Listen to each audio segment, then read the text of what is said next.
In the summer of 1860, fortification specialists of the Royal Engineers beat their way through standing wheat on peaceful Portsdown, making the best compensation deals they could with the tenants of the Southwick estate. Their sense of urgency came from the highest level of government. They were marking out on the ground the latest type of European fortification.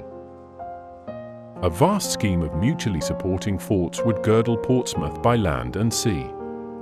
Soon the chalk hill would be gouged deeply to form dry moats and ramparts. In the case of Fort Widley, excavations were sunk where the townsfolk had previously come to admire the view and take tea. Fort Nelson was named for the neighbouring column and bust of Horatio, Lord Nelson, a monument which marked England's greatest naval victory at Trafalgar in 1805 and the death of its greatest admiral. In Britain, the end of the Crimean War marked the beginning of a century of military anxieties. France under Napoleon III was building up her military and naval strength. Gloire, the first of a new kind of armoured steam-powered warship, raised doubts as to Britain's ability to repel an invasion. These doubts caused Lord Palmerston to set up a royal commission to report on the defences of the United Kingdom, with Portsmouth and its royal dockyard as the priority.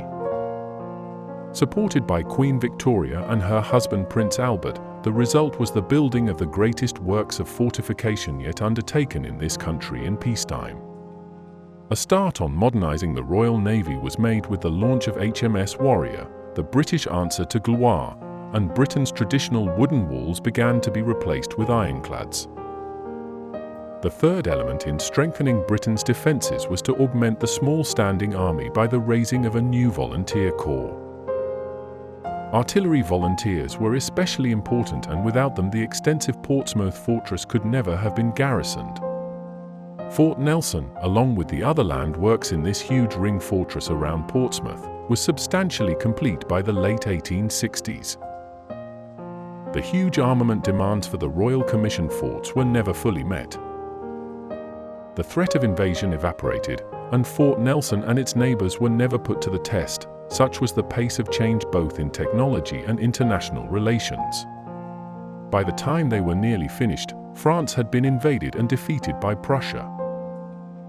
Because the forts were not used to repel an invasion, and perhaps because it seemed as though the forts pointed the wrong way, their guns aim inland, they soon became known locally as Sir Palmerston's Follies.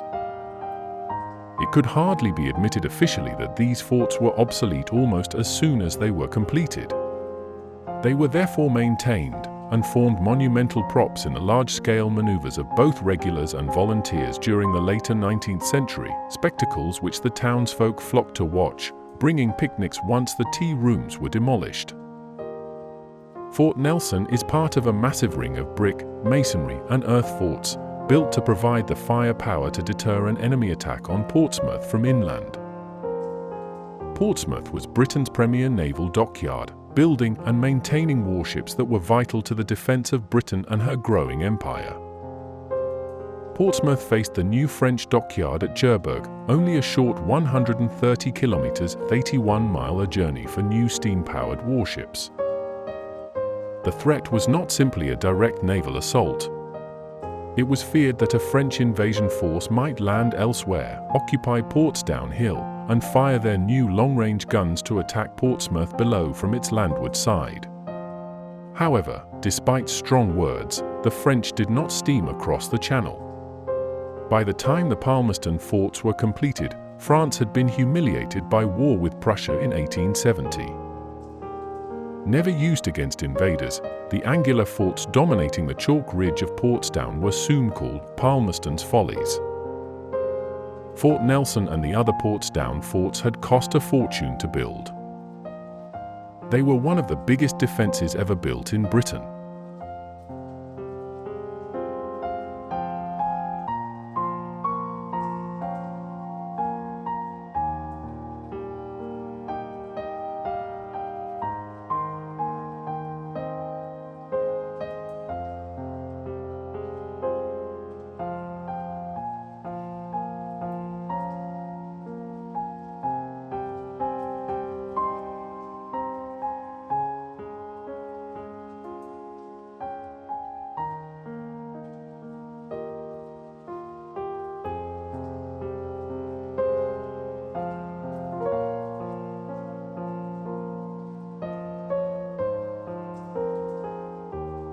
If you have enjoyed this video, please share and follow Gosport Drones on Facebook.